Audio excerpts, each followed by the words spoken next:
بسم اللہ الرحمن الرحیم۔ مسند امام اعظم کا سبق چل رہا تھا اور ہم نے کل ایک حدیث پاک پڑھی تھی کہ ایک جہنمی شخص تھا جس نے جہنم کے اندر اللہ تعالیٰ کو پکار کر ندا دے کر فرمایا تھا، کہا تھا، عرض کیا تھا، یا حنان یا منان، یعنی اللہ تعالیٰ کو ندا دی تھی۔ پھر وہ سارا واقعہ کل ذکر ہوا، تو اس کی وضاحت آپ کل والے لیکچر میں سن چکے۔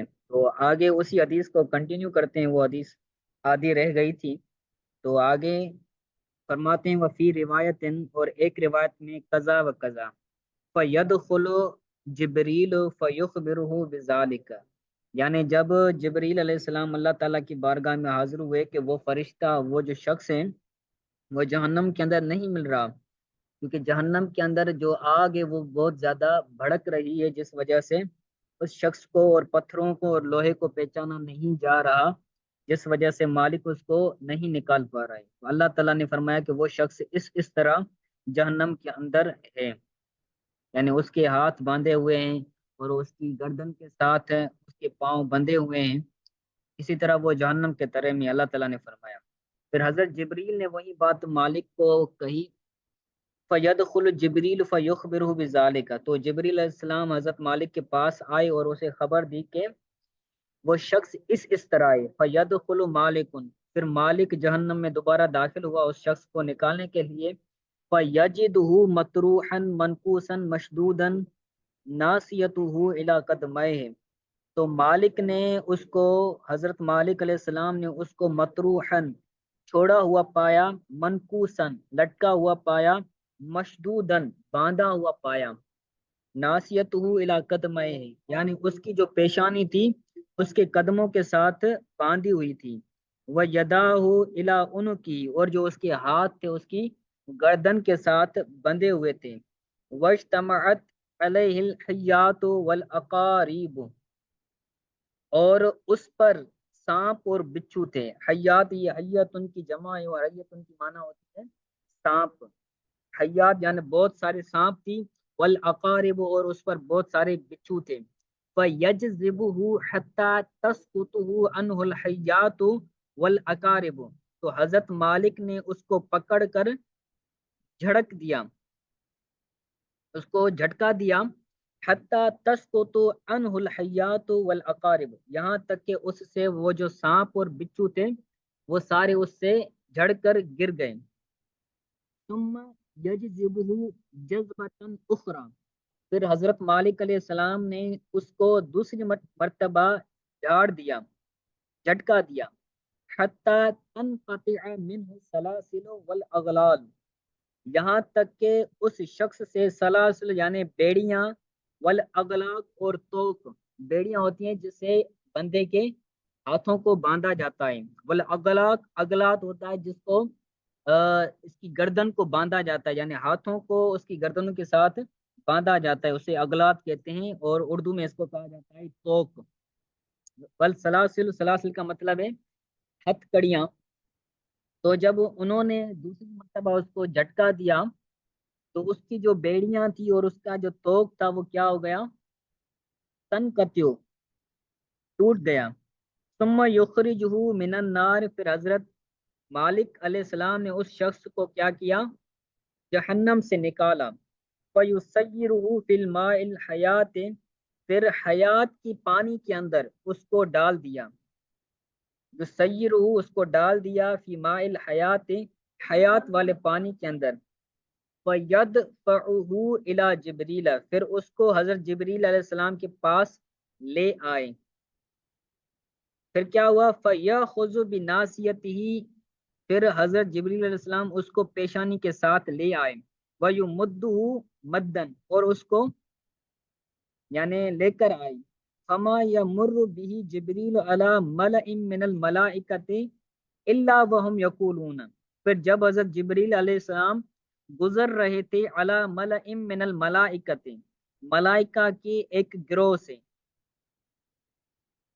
یا مرو گزر رہے تھے حضرت جبریل علیہ السلام ملائکہ کے ایک گروہ سے، تو وہ ہم یقولون، اور وہ فرشتے کہہ رہے تھے، اف لہذا، اس بندے پر کیا ہو، اف ہو، افن لہذل عبد، اس بندے پر اف ہو، حتی یسیرا بین یدی عرش الرحمن ساجدن، یہاں تک کہ حضرت جبریل علیہ السلام اللہ تعالیٰ کے عرش کے درمیان، رحمان کے عرش کے درمیان ساجدن سجدہ کرنے والے ہو جائیں گے۔ فیقول اللہ تعالیٰ، پھر اللہ تعالیٰ حضرت جبریل کو فرمائے گا، ارفع، اپنا سر بلند کرو، ارفع رأسک یا جبریل، اے جبریل اپنا سر اوپر کرو۔ ویقول اللہ تعالیٰ، اور اللہ تعالیٰ فرمائے گا، عبدی علم اخلق کا بخلق حسنت حسن، جو بندہ جہنم سے نکال کر حضرت جبریل علیہ السلام اللہ تعالیٰ کی بارگاہ میں لے آئے تھے، تو اس شخص سے، اس بندے سے اللہ تعالیٰ فرمائے گا، عبدی علم اخلق کا بخلق حسنت حسن، کہ اے میرے بندے، کیا میں نے تجھے اچھی تخلیق کے ساتھ پیدا نہیں کیا تھا؟ حمزہ استفہامیہ ہے کہ کیا میں نے تجھے اچھی تخلیق کے ساتھ پیدا نہیں کیا تھا؟ علم ارسل الیک رسولا، کیا میں نے تمہاری طرف رسولوں کو نہیں بھیجا تھا، رسول کو نہیں بھیجا تھا؟ علم یقرأ علیک کتابی، کیا تجھ پر میری کتاب نہیں پڑھی گئی تھی؟ علم یأمرک، کیا یأمرک، کیا میں نے حکم نہیں، کیا اس نے حکم نہیں دیا تھا؟ یامر یعنی وہ جو نبی تھے، کہ اس نبی نے تمہیں حکم نہیں دیا تھا، وینھک، اور تمہیں منع نہیں کیا تھا، حتی یقر العبد، یہاں تک کہ وہ بندہ کیا کرے گا؟ اقرار کرے گا کہ بے شک تو نے مجھے اچھی تخلیق کے اندر پیدا بھی کیا تھا، رسولوں کو بھیجا بھی تھا، اور تیری کتاب میری اوپر پڑھی بھی گئی تھی، اور انہوں نے حکم بھی دیا تھا، منع بھی کیا تھا، تو یہ سارا اقرار وہ بندہ کرے گا۔ پھر اللہ تعالیٰ فرمائے گا، لما فعلت کذا و کذا، تو نے اس طرح کیوں کیا؟ فیقول العبد، پھر وہ بندہ جس کو جہنم سے نکالا گیا تھا وہ کہے گا، یا رب، اے میرے رب، ظلم تو نفسی، میں نے اپنی جان پر ظلم کیا، حتی بکی تو فی النار کذا و کذا، یہاں تک کہ میں جہنم میں اس طرح باقی رہا، خریفن یعنی بیکار، لم اقطع رجائی من کا، لیکن میری امید تجھ سے منقطع نہیں ہوئی تھی، میری امید تجھ سے منقطع نہیں ہوئی تھی۔ یا رب دعوتک بالحنان المنان، اے میرے رب، میں نے تجھے ندا دی حنان اور منان کے ساتھ۔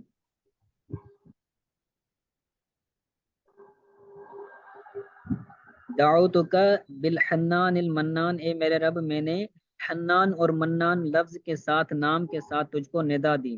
وَأَخْرَجْتَنِي بِفَضْلِكَ، اور تو نے مجھے اپنے فضل سے جہنم سے نکالا، فَارْحَمْنِي بِرَحْمَتِكَ، تو اب تو مجھ پر اپنی رحمت سے رحم فرما۔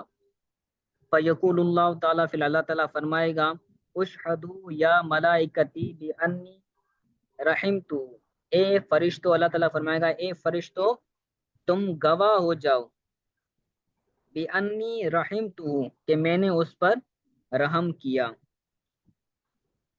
ٹھیک ہے، یہ حدیث پاک تھی۔ اس کے بعد آسان سی حدیث پاک ہے، پڑھتے ہیں یہاں سے۔ یہ ان محمد منصور، یہ ساری کے ساری یہ کیا ہے؟ سند ہیں۔ تو جو مین راوی ہے وہ حضرت انس بن مالک ہیں۔ حضرت انس بن مالک سے روایت ہے، وہ فرماتے ہیں کہ قلنا، ہم نے رسول اللہ صلی اللہ علیہ وسلم کو عرض کی، یا رسول اللہ صلی اللہ علیہ وسلم، لمن تشفع یوم القیامت، اے محبوب صلی اللہ علیہ وسلم، آپ قیامت والے دن کس کی شفاعت فرمائیں گے؟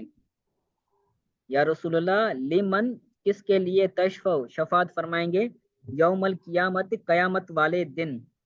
تو حضور نے فرمایا، قال لأہل الکبائر، میں اہل کبائر یعنی بڑے گناہوں والے امتیوں کی شفاعت فرماؤں گا، وہ اہل العزائم، عزائم بھی بہت بڑے گناہوں کو کہتے ہیں، اور وہ اہل الدماء، اور اہل دماء والوں کی میں شفاعت فرماؤں گا۔ اہل دماء کہتے ہیں جس نے خون کیا، تو خون کر کے جو شخص مر گیا، کسی مسلمان بندے کو اس نے مارا تو وہ مر گیا، تو اہل دماء والوں کی بھی حضور صلی اللہ علیہ وسلم شفاعت فرمائیں گے۔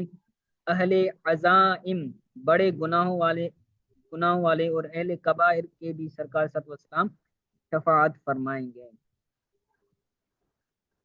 اس کے بعد آسان سی حدیث پاک ہے، اس کو بھی پڑھ لیتے ہیں،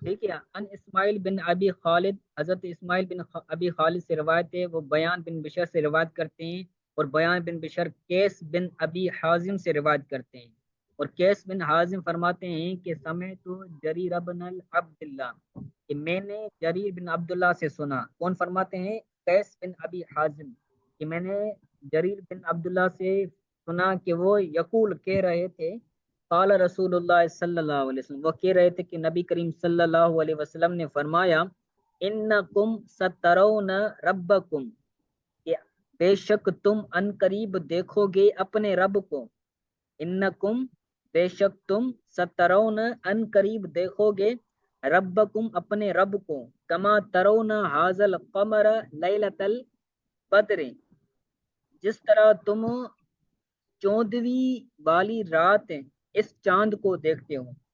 چودھویں رات ہوتی ہے تو اس کے اندر چاند کیا ہوتا ہے؟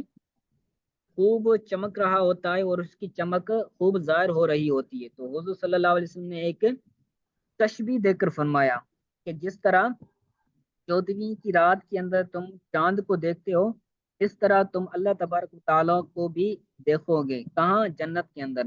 لا تدامون فی رویتی ہی، اس کی رویت میں، تدامون یعنی کوئی اس کی، جب کوئی روشنی ہوتی ہے تو روشنی کو دیکھنے سے کیا ہوتا ہے؟ آنکھوں کے اندر ایک برداشت کرنے کی صلاحیت نہیں ہوتی، تو اللہ تعالیٰ کی رویت کے اندر کیا ہوگا کہ ایسی کوئی چیز نہیں ہوگی۔ لا تدامون فی رویتی، اس کی رویت میں، اس کے دیدار کے اندر کوئی تکلیف نہیں ہوگی، کہ دیکھنے سے بندے کی آنکھیں کے اندر کوئی تکلیف ہو جائے۔ فانظروا اللہ تغلبوا فی صلوات قبل طلوع الشمس و قبل غروبها، فانظروا تو تم انتظار کرو، اللہ تغلبوا فی صلوات، کہ تم نمازوں کے اندر غلبہ کیے گئے نہ بنو، قبل طلوع الشمس، سورج کے طلوع ہونے سے پہلے، و قبل غروبها، اور سورج کے غروب ہونے سے پہلے، یعنی جب سورج طلوع ہو رہا ہوتا ہے تو سورج کے طلوع ہونے سے پہلے کیا کرتے ہیں؟ 20 منٹ پہلے نماز ادا نہیں کی جاتی، اور اسی طرح نماز جب غروب ہو رہا ہوتا ہے، سورج کے طلوع ہونے سے 20 منٹ پہلے اور سورج کے غروب ہونے سے 20 منٹ پہلے کیا ہوتا ہے؟ نماز نہیں پڑھی جاتی۔ تو اس کے اندر یعنی یہ حکم ہے کہ تم ان نمازوں کے اندر کیا کرو؟ نماز کو ان حد تک نہ پہنچا، تغلبو نہ پہنچاؤ، لا تغلبو نہ پہنچاؤ فی صلوات، نمازوں کو، قبل طلوع الشمس، سورج کو طلوع ہونے سے پہلے، و قبل غروب، یا اسی طرح سورج کو غروب ہونے سے پہلے تک نمازوں کو نہ پہنچاؤ۔ تو حماد کہتے ہیں یعنی الغداۃ والعشی، یعنی صبح کے وقت اور عشی یعنی رات کے وقت، ٹھیک ہے۔ تو یہ آسان آسان حدیث پاک ہیں، مزید وضاحت کے لیے آپ ویڈیو دیکھ لیجیے گا۔ آپ دیر سے جوائن کیا ہے تو اس لیے ہو سکتا ہے کچھ چیزیں رہ گئی ہوں، اگر کوئی چیز سمجھ نہ آئے تو مجھ سے واٹس ایپ پر پوچھ لیجیے گا، ٹھیک ہے؟ ٹھیک ہے سر۔